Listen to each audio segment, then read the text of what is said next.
Bismillahirrahmanirrahim. Assalamualaikum warahmatullahi wabarakatuh.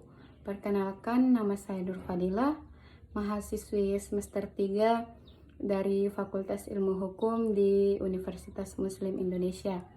Di sini saya akan menjelaskan sedikit materi tentang kode etik profesi. Mengapa saya mengambil materi ini? Karena menurut saya materi ini sangat menarik bagi saya untuk dibahas dan juga sangat pas dibahas sekarang ini, karena kita lihat di Indonesia belakang ini banyak sekali kasus-kasus pelanggaran kode etik yang dilakukan oleh para oknum-oknum yang memiliki jabatan atau profesi. Contoh salah satunya yaitu Pinangki, di mana Pinangki merupakan seorang jaksa yang telah melakukan pelanggaran kode etik, di mana ia telah melakukan penggelapan uang sebanyak 5 miliar lebih, dan juga telah melakukan pelanggaran disiplin seorang pegawai negeri sipil karena ia telah melakukan perjalanan sebanyak 9 kali ke luar negeri tanpa sepengetahuan atasannya. Dan masih banyak lagi kasus-kasus lainnya. Dan saya hanya bisa menjelaskan itu satu, gambaran itu satu tadi tentang kasus jaksa Pinangki. Baiklah, untuk lebih mengetahui apa itu kode etik profesi, yang pertama saya akan menjelaskan apa itu profesi dan kode etik.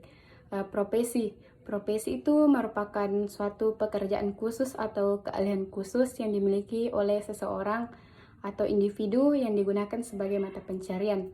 Contoh salah satu profesi itu ada dokter, perawat, polisi, jaksa, hakim, advokat, atlet, dan masih banyak lainnya. Dan kode etik merupakan suatu aturan yang tertulis secara sistematis yang sengaja dibuat berdasarkan dengan sistem norma. Jadi kode etik profesi itu merupakan suatu sistem norma nilai yang secara profesional menyatakan hal yang baik dan benar serta hal yang tidak baik dan tidak benar.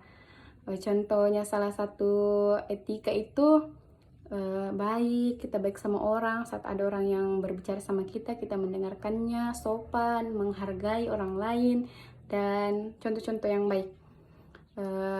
Contoh juga salah satu profesi etika itu, etika yang baik, misalnya kita seorang dokter itu harus merawat pasien dengan tulus dari dalam hatinya dan tidak boleh menyakiti pasien, harus seperti itu. Contoh lainnya seorang jaksa atau hakim.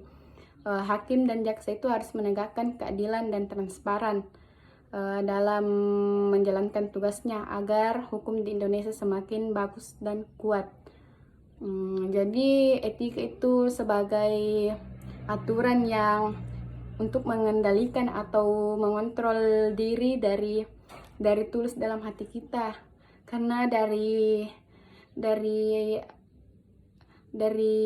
etika itu orang dapat menilai kita, apakah kita ini orang baik atau orang buruk dari tingkah laku etika kita kepada orang. Jadi etika itu sangat berpengaruh dalam kehidupan kita, apalagi misalnya kita adalah seorang jaksa atau hakim, kita harus memberikan contoh-contoh yang baik, kita harus adil kepada mereka. Misalnya juga kita adalah seorang anggota DPR. Anggota DPR itu kan wakil rakyat, jadi kita harus memberikan contoh-contoh yang baik, apalagi memberikan contoh-contoh yang baik itu kepada generasi muda, sangat menjadi cerminan bagi mereka hal-hal yang baik, biar kita kedepannya semakin baik, Indonesia semakin baik. Jadi sangat penting untuk mengetahui apa itu etika profesi. Etika itu terbentuk dari dalam hati kita, dimulai dari hal-hal yang kecil. Kalau kita memulai dari sesuatu hal yang kecil, pasti hasilnya akan berdampak ke masa depan. Itu pentingnya sebuah etika. Etika juga itu harus kita ketahui bahwa etika itu harus dimulai dari hal-hal yang kecil, hal-hal yang baik, masih banyak lagi. Contoh misalnya suatu hal yang kita lakukan kepada orang lain itu akan berdampak ke kita juga kalau kita baik ke orang lain. Jadi kesimpulannya yang dapat saya sampaikan, sebagai seseorang yang memiliki profesi atau jabatan, kita harus memegang teguh aturan-aturan etika yang telah kita miliki atau yang harus kita patuhi. Kita harus menerapkannya, baik itu di lingkungan kerja maupun bukan lingkungan kerja. Di luar jam kerja kita harus menerapkan etika-etika yang baik. Baiklah, sekian yang dapat saya sampaikan. Saya mohon maaf dari hati yang paling dalam jika saya memiliki tutur kata yang salah dalam mengucapkan materi yang saya bacakan, karena sesungguhnya kesalahan itu murni tidak saya sengaja dan kebenaran itu hanya milik Allah Subhanahu wa taala. Sekian dari saya. Wassalamualaikum warahmatullahi wabarakatuh.